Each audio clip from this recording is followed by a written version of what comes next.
رات کے 12:30 بجے زبیر اپنی کار میں شہر سے گاؤں کی طرف جا رہا تھا۔ بارش ہلکی ہلکی برس رہی تھی اور سامنے کی سڑک پر دھند چھائی ہوئی تھی۔ جیسے جیسے وہ جنگل والے راستے کے قریب پہنچا، اس نے محسوس کیا کہ کار کے اندر عجیب سی ڈانسز بڑھ رہی ہے۔ موبائل پر سگنل ختم اور ہوا میں ایک خاموشی جو عام راتوں میں کبھی نہیں ہوتی۔ اچانک اس کی ہیڈ لائٹ کے بیچوں بیچ ایک لمبا پتلا سا آدمی کھڑا نظر آیا، سفید کپڑوں میں بھیگی ہوئی حالت میں، بغیر ہلے جلے، بس سیدھا زبیر کی طرف دیکھتا ہوا۔ زبیر نے ہڑبڑا کر بریک لگائی مگر کار فضا میں چیختی ہوئی پھسل کر بس چند قدم دور رک سکی۔ جب اس نے دوبارہ سامنے دیکھا تو وہ آدمی غائب تھا، جیسے کبھی موجود ہی نہیں تھا۔ دل کی دھڑکن اتنی تیز ہو چکی تھی کہ کانوں میں گونج رہی تھی، مگر اس نے خود کو سنبھال کر کار دوبارہ آگے بڑھائی۔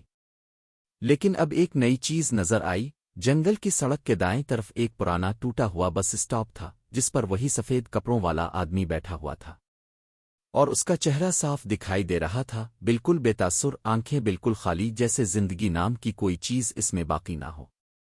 زبیر کا دماغ سن ہو گیا، لیکن خوف میں بھی ایک تجسس جاگا۔ اس نے کار آہستہ کی تو آدمی نے نہ ہاتھ ہلایا نہ دیکھا، بس بالکل ساکت بیٹھا رہا۔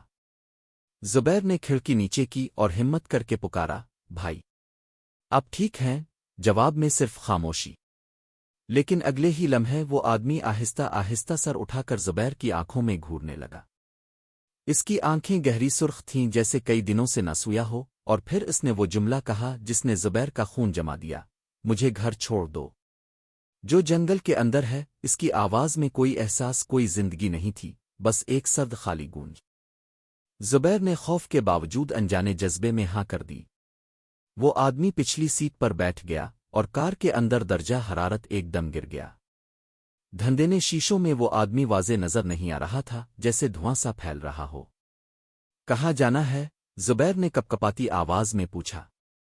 وہ آدمی دھیرے سے بولا، سیدھا جاؤ، پھر بائیں، پھر وہاں جہاں روشنی کبھی نہیں پہنچتی۔ زبیر جیسے جیسے آگے بڑھتا گیا، جنگل اور بھی گہرا، اور سڑک بالکل سنسان ہوتی گئی۔ درخت دونوں طرف سے ایسے جھکنے لگے جیسے کسی راز کو چھپانے کی کوشش کر رہے ہوں۔ آخرکار وہ آدمی بولا، یہیں پر روکو۔ کار ایک جگہ رکی جو بالکل اندھیرے میں ڈوبی ہوئی تھی۔ زبیر نے پیچھے پلٹ کر دیکھا تو پچھلی سیٹ خالی تھی۔ اس کا دل حلق میں آ گیا۔ باہر نکل کر دیکھا تو سامنے جنگل کے بیچ ایک پرانا ٹوٹا ہوا گھر تھا، اور دروازہ خود بخود آہستہ آہستہ کھل رہا تھا، جیسے کسی کو اس کا انتظار ہو۔ صد ہوا کے جھونکے کے ساتھ زبیر کو وہی آواز سنائی دی جو پہلے راستے پر سنی تھی، مدھم سی لیکن صاف، تم آ گئے۔ اب اصل کہانی شروع ہوتی ہے۔